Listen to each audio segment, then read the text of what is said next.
প্রায় 18 মাস আটকে থাকার পর অবশেষে শেষ হলো চিংড়িঘাটা মেট্রো প্রকল্পের কাজ। 120 ঘন্টায় কাজ শেষ করল রেল বিকাশ নিগম লিমিটেড। গতকাল রাতে চিংড়িঘাটা ক্রসিং এর উপরের অংশের কাজ শেষ হয়, আর এর ফলে মেট্রো পরিষেবা পৌঁছে যাবে সেক্টর 5 হয়ে নিউ টাউনে। মেট্রোর দ্বিতীয় দফার কাজের জন্য আজ সকাল 8টা পর্যন্ত সময় নির্ধারিত থাকলেও গতকাল রাত্রেই সেই কাজ শেষ হয়ে যায়। মেট্রোর কাজ শেষ হওয়ার পর উঠে গেল সেই যান নিয়ন্ত্রণও। পানিহাটি পুরসভার 32 নম্বর ওয়ার্ডে পুকুর সংস্কারের নামে অপরিকল্পিত কাজের অভিযোগ উঠল। পাশাপাশি এলাকার পার্কে অসামাজিক কাজেরও অভিযোগ। ঘোলা থানায় ডেপুটেশন জমা দিয়েছেন এলাকার বাসিন্দাদের একাংশ। পুরসভার বৈঠকে বিষয়টি নিয়ে আলোচনার আশ্বাস দিয়েছেন ভাইস চেয়ারম্যান।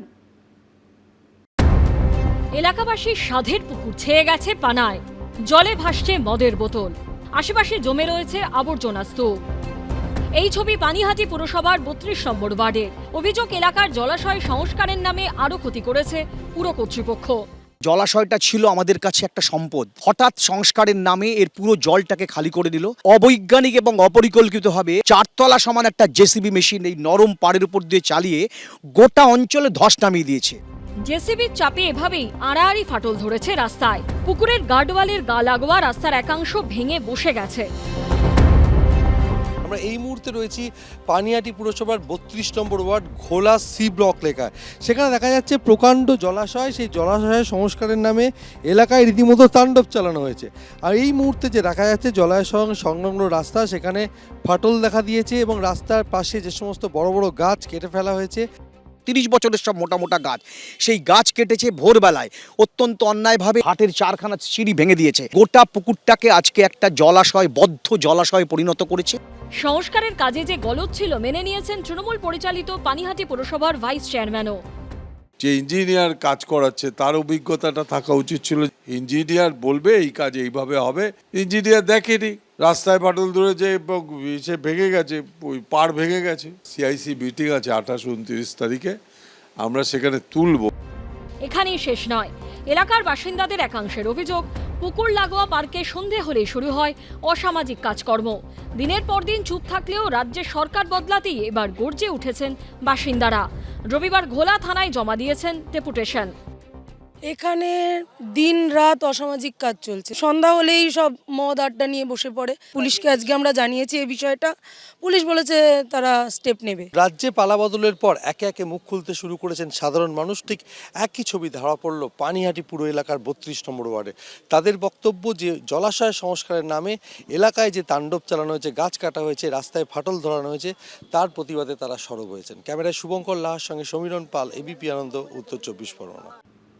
এদিকে লোকসভার মুখ্য সচেতকের দায়িত্ব থেকে কয়েকদিন আগেই তাকে সরিয়ে দিয়েছিল দল, আর এবার বারাসাত সংসদীয় জেলার সভাপতির পদ থেকে ইস্তফা দিলেন কাকলি ঘোষ দস্তিদার। সরাসরি তুললেন প্রাতিষ্ঠানিক দুর্নীতির অভিযোগ। দলের ভরাডুবির পিছনে দায়ী করলেন আইপ্যাককে। এই যে প্রাতিষ্ঠানিক দুর্নীতির বিরুদ্ধে সর্বস্তরে নিশ্চয়ই কিছু বলার প্রয়োজন আছে। ভোটে তৃণমূলের ভরাডুবির পর একে একে মুখ খুলছেন দলের নেতা, বিধায়ক থেকে সাংসদ। আর এবার মুখ খুললেন বারাসাতের তৃণমূলের 4 বারের সাংসদ কাকলি ঘোষ দস্তিদার। শুধু প্রাতিষ্ঠানিক দুর্নীতি নিয়ে মুখ খুললেন তাই নয়, বারাসাত সংসদীয় জেলার সভাপতির পদ থেকে ইস্তফাও দিলেন তিনি। পদত্যাগপত্র পাঠিয়ে দিলেন তৃণমূলের রাজ্য সভাপতি সুব্রত বক্সির কাছে।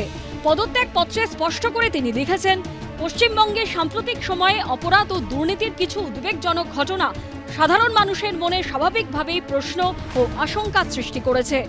নির্বাচনের যে ফলাফল, বিশেষ করে এই জেলায় যেখানকার আমি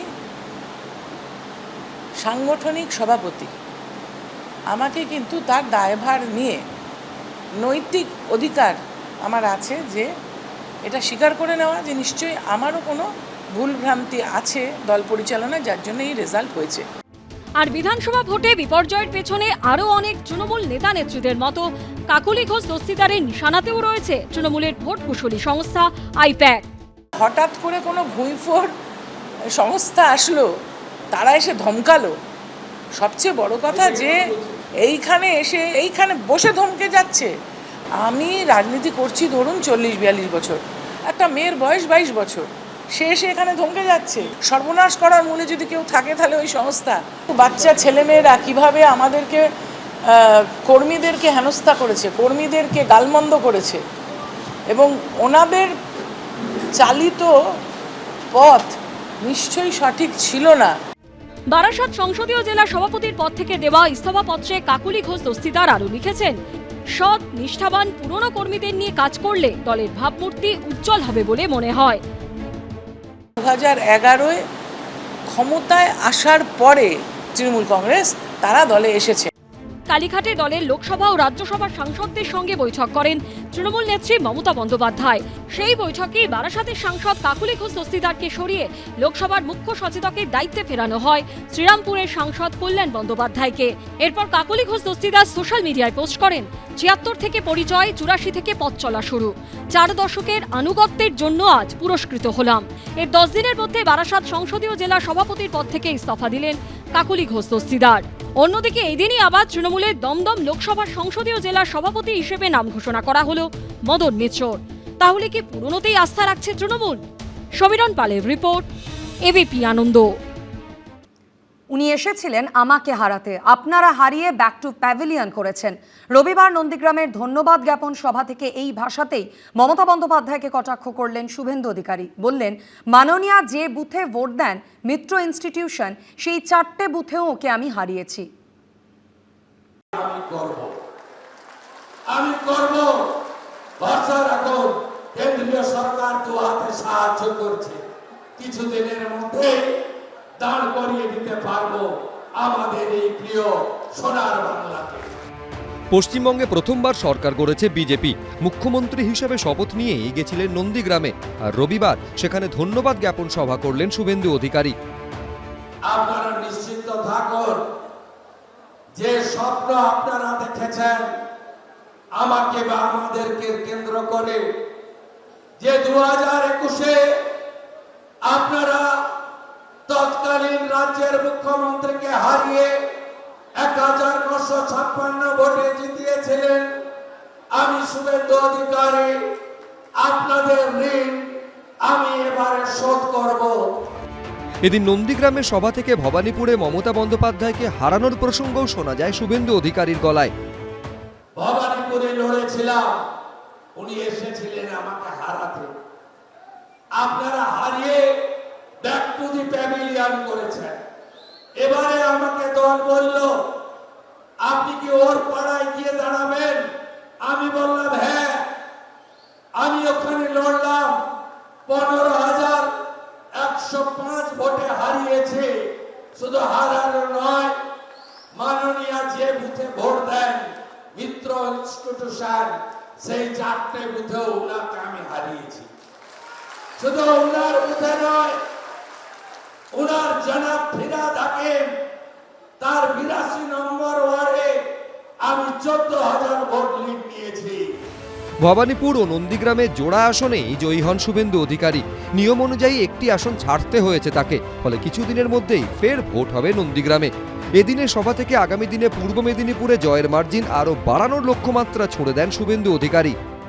16-তে 16 হয়েছে এই জেলায়, 56%। পূর্ব মেদিনীপুর 56%। 19-এ আমি বিজেপিতে আসেনি, তখন ছিল 37। 21-এ আমি বিজেপিতে ছিলাম 44। 24-এ 49, এবারে 56% হয়েছে। আগামী দিনের লক্ষ্য, আমরা এই জেলা থেকে মোদিজিকে 65% ভোট দেব, এটা আমাদের শপথ। সব মিলিয়ে বিধায়ক হিসেবে নন্দীগ্রাম ছাড়লেও তিনি যে নন্দীগ্রামের মানুষের থেকে দূরে যাননি এদিন স্পষ্ট বুঝিয়ে দিলেন শুভেন্দু অধিকারী। বিটন চক্রবর্তী, এবিপি আনন্দ, পূর্ব মেদিনীপুর। এবিপি আনন্দ, এগিয়ে থাকে, এগিয়ে রাখে।